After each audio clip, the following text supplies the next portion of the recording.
that I earned $70,000 a month. She aggressively threw hot water on me and kicked me out of the house, mockingly saying, "Beggars who can't work. You need to get out of this house and never show your face again." I left. But the next day, when she woke up, she was shocked to see that her house. Chapter 1. The boiling point. The kitchen smelled of burnt rice when it happened. I was late coming home after a long day, tired but quiet, expecting nothing more than peace. Instead, my wife's anger greeted me the moment I stepped in. "You're worthless. A beggar who can't even work properly." Before I could even respond, she grabbed a kettle and flung steaming water at me. The searing pain across my arm made me stumble back, stunned, not just by the burn, but by the betrayal. And as I tried to process, she shoved me toward the door, venom dripping from every word. "Get out of this house.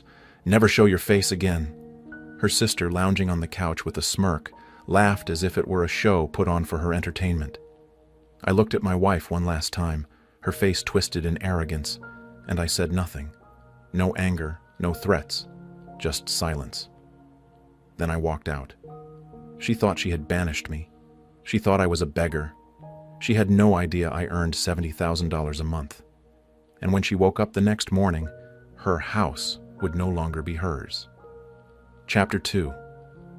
The calm exit, the quiet plan. I walked out of the house that night with nothing but my wallet and phone. No clothes, no suitcase, no anger in my words. My skin still stung from the boiling water, but the deeper wound was the realization of how little she thought of me. To her, I was nothing. She believed I was a man scraping by, begging for scraps, lucky to even live under her roof. She didn't know the truth, that I had kept my earnings, investments, and accounts hidden from her greed. Every month, $70,000 flowed into my accounts from the business I had built quietly over years. But I had never flaunted it, never bragged, never waved it in her face. I lived modestly, partly because I preferred simplicity, partly because I wanted to see if she loved me for me, not for what I had. Now I had my answer. That night, instead of checking into a cheap motel like she probably imagined, I drove downtown and met my lawyer. I placed the house deed on his desk. "It's in my name, isn't it?" I asked. He skimmed the papers, smirk tugging at his lips. "Every brick of it. She has no legal claim. Do you want to move quickly?" I nodded. By morning, while she slept soundly, smug in her victory, papers were being filed. Accounts were being updated. Locks were being scheduled for change. Her castle was slipping from her hands, and she didn't even know it. She thought she had thrown out a beggar, but by the next sunrise, she'd wake up to realize she had thrown out the owner. Chapter 3. The morning shock. The sun hadn't even fully risen when the first cracks appeared in her fantasy. She rolled out of bed lazily, smug in the thought that she had thrown out a beggar. But when she tried to open the front door to collect the newspaper, her key didn't fit. She jiggled it, twisted harder, but it was useless. Confused, she stepped outside through the back door, only to find the front door glinting with a brand new lock. A notice from the locksmith was taped neatly to the frame. "Work completed at owner's request." Her face drained of color.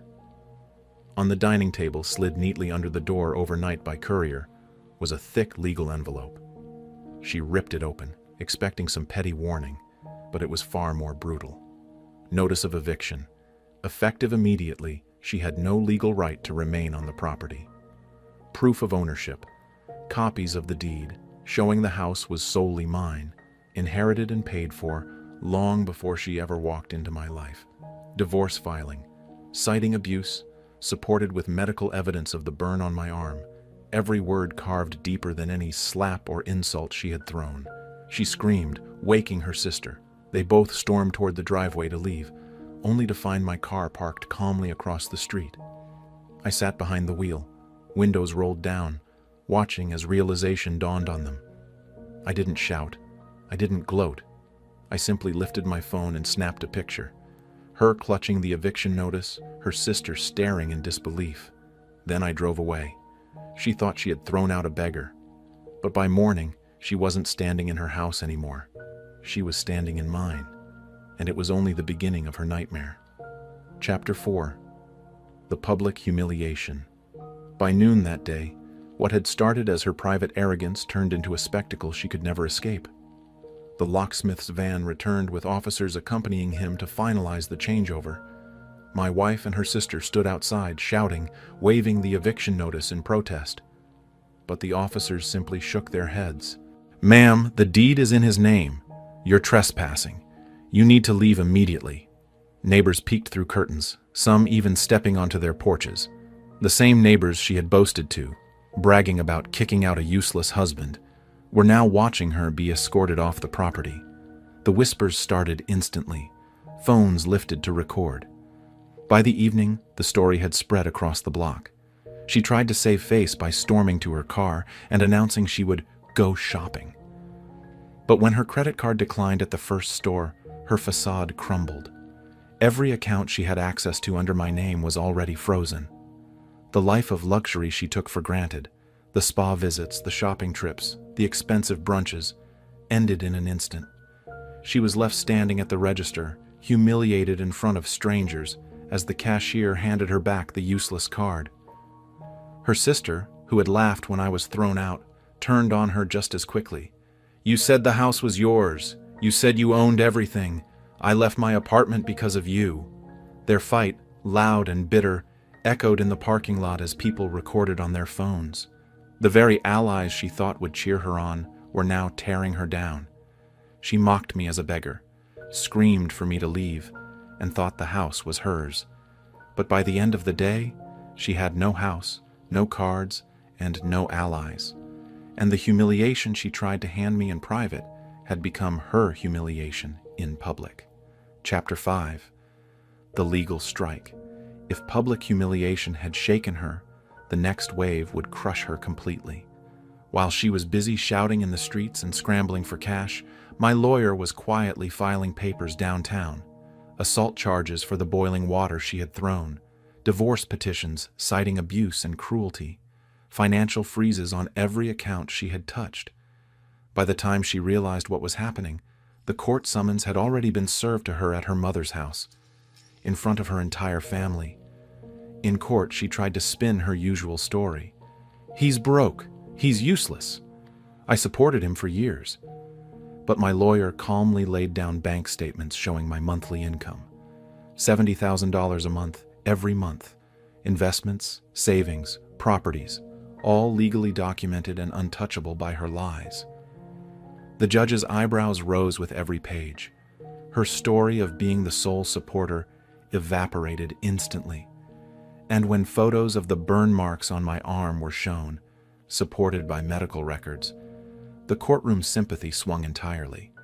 The court awarded full ownership of the house to me. She was permanently barred from entering. No alimony due to her proven abuse, restraining conditions tied to the assault charge, limiting her access to me entirely. Financial penalties for damages, paid out of what little savings she still had. Her face collapsed as the gavel fell. The arrogance she had once wrapped around herself had been stripped away, leaving nothing but shame. She had mocked me as a beggar, thrown boiling water on me, and kicked me out. But in court, it wasn't me who was begging. It was her. Chapter 6. The Final Lesson and Aftermath. The courtroom verdict had ended the battle, but the ripples of my wife's choices continued long after. What she thought was victory, throwing me out, mocking me, boasting to her family, became the foundation of her own collapse. Financially, she was cut off completely. No access to my income, no alimony, no property.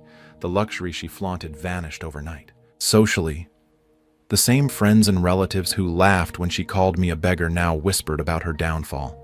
Some even avoided her, ashamed to be associated with the scandal.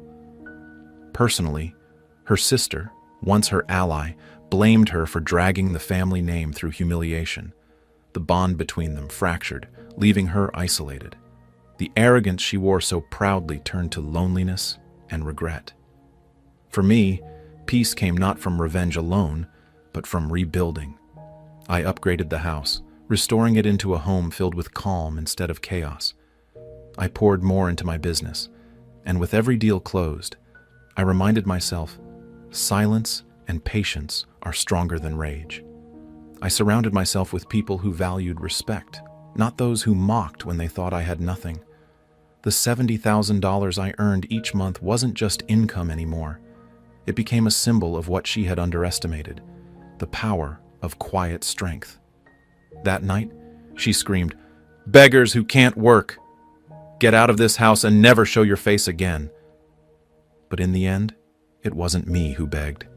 It was her, begging for keys to a house she never owned, begging for money she never earned, begging for a dignity she had thrown away with a splash of boiling water. And the greatest revenge? I never raised my voice. I only raised the truth. Epilogue. Years later, since you asked me to continue, let's take this story beyond the courtroom and public humiliation, into the years afterward, when the lessons of betrayal and revenge left their lasting marks. Her final downfall time was cruel to her in ways no courtroom verdict could have been. Financial ruin, without alimony, without a share of my wealth, she bounced from one low-paying job to another. The luxury she once mocked me with became nothing more than a memory. Social exile, the neighbors, friends, and even her own sister never let her forget the spectacle, the eviction, the credit cards declined, the courtroom exposure. Every circle she entered carried whispers. Loneliness. Arrogance had been her shield. But when it cracked, no one remained to stand by her. Even her own family, tired of the shame, distanced themselves. She thought she had won by burning me with water. In reality, she had drowned herself. For me, those years were a season of rebuilding and triumph. Business growth. What was once $70,000 a month multiplied. I expanded, invested, and thrived, no longer weighed down by her entitlement. Personal peace. The house became a symbol of resilience, not of conflict. I redesigned it into a home of light and freedom, each wall carrying the quiet message.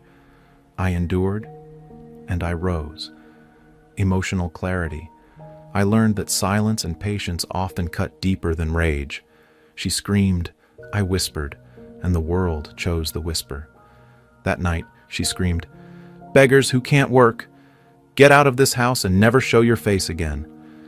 But years later, when people passed the house and saw me, successful, calm, surrounded by respect, and saw her, worn down, bitter and forgotten, the truth was undeniable. I had never been the beggar. She had been the one begging, for money, for dignity, for a chance to rewrite the past. And I never gave it to her. Was this revenge perfectly justified? Tell us what you have think about this story in the comments below. Like the story.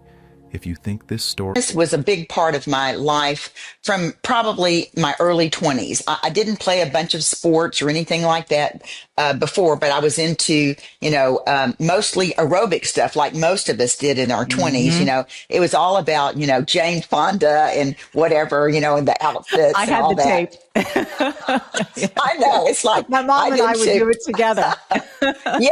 Oh my God. Isn't that the truth? And so that was really my fitness journey in my 20s was really more about, just never getting skinny enough, and I was married to someone who was very controlling. This was in my first marriage, controlling, and he watched everything I ate. And, he's just like had me on a diet 24/7.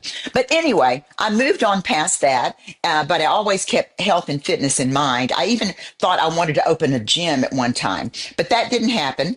No biggie.